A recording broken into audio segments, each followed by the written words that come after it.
Après, il faut le dire aussi, la rentrée de Pedri fait du bien. La sortie de Ferran Torres fait du bien. Moi, je suis désolé.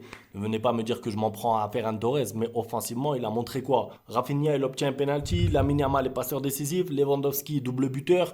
Qu'est-ce qu'a fait Ferran Torres dans ce match? Donnez-moi une action qui justifie d'être titulaire au Barça. Il n'y en a pas. Moi, vous ne me mettez même pas au Victor. Là-bas, sur le côté gauche, je suis sûr que c'est mieux. Et c'est pas pour tirer gratuitement sur Ferran Torres. C'est pas le but. Mais honnêtement, quand il est pas bon, il faut le dire. Donc, joueur décevant. On reviendra peut-être un petit peu plus tard sur lui. Dans les top joueurs de ce match, alors évidemment Lewandowski parce qu'il met un doublé. Mais j'ai envie de parler aussi de Casado parce que la première mi-temps de Casado, moi je vous le dis, j'étais pas convaincu. J'étais pas convaincu parce que le double pivot Bernal et Casado, ça ne marchait pas bien. Je vous ai dit, il y avait un trou en fait, il y avait un trop grand écart entre l'attaque et la défense. Le milieu n'arrivait pas à créer le lien. Mais la deuxième mi-temps et surtout la version Casado fin de match, sur les 20-25 dernières minutes, j'ai été impressionné. Je vous le dis, après, il doit marquer là. Il a une action encore lui aussi. Il doit mettre le 3-1, c'est fini parce qu'il y a 5-6 minutes de temps additionnel.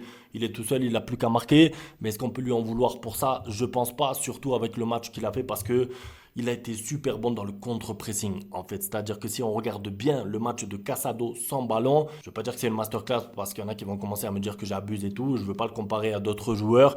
Mais peut-être qu'il a des lacunes, c'est vrai, à des moments. Mais le pressing et le contre-pressing, la deuxième mi-temps, quand le Barça menait 2-1 et que c'est là qu'il fallait récupérer des ballons qui comptent, Casado, bravo, franchement très fort. J'ai aussi beaucoup aimé le match de Lamine Yamal, surtout la deuxième mi-temps. Et lui, un peu comme tous les autres d'ailleurs, s'est réveillé en deuxième mi-temps. Parce que si tu regardes la première mi-temps de Lamine Yamal, c'était dur. Il se faisait bouger un petit peu de partout. D'ailleurs, petite parenthèse, ça se voit quand même qu'il y a des joueurs qui ont repris un peu plus tard les entraînements. La pré-saison, tu vois que Lamine Yamal, Ferran Torres, c'est des joueurs qui étaient forcément en sélection, donc en vacances et tout, parce qu'ils sont allés loin pendant l'Euro. Tu vois que Lamine Yamal, physiquement, c'est pas le Lamine Yamal de l'Euro pour l'instant. Mais malgré ça, l'attitude en deuxième mi-temps provoque toujours un contre un. Il y va, il obtient une faute, il obtient une touche. Il perd pas beaucoup de ballons, pas beaucoup de déchets. Donc Lamine Yamal, j'ai beaucoup aimé aussi. Ce que j'ai aimé collectivement, c'est la réaction, encore une fois. Et ça me rappelle un petit peu le match amical. Le Barça qui était mené pardon, 2-0 par le Milan AC et qui avait retourné le match. Enfin,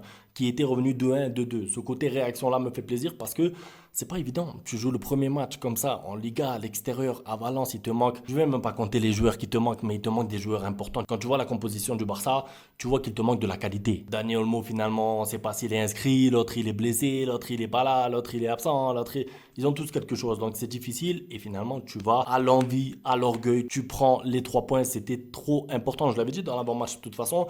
Prendre les 3 points, c'est presque le seul objectif du match. Parce que ensuite, dans le contenu, on aura limite toute la saison pour juger le Barça de Hansi Flick et surtout avec des joueurs de qualité. C'est pas pour manquer de respect aux joueurs actuels, bien sûr, mais clairement, les De Jong, les Gundogan, les Pedri titulaires et tout, ça manque. Donc le côté réaction, j'ai beaucoup aimé. Ce que j'ai un peu moins aimé, c'est le manque d'efficacité, c'est-à-dire que ça revient encore et encore. Tu fais le bilan du match, il y a 16 tirs ou 17 tirs pour le Barça à 5.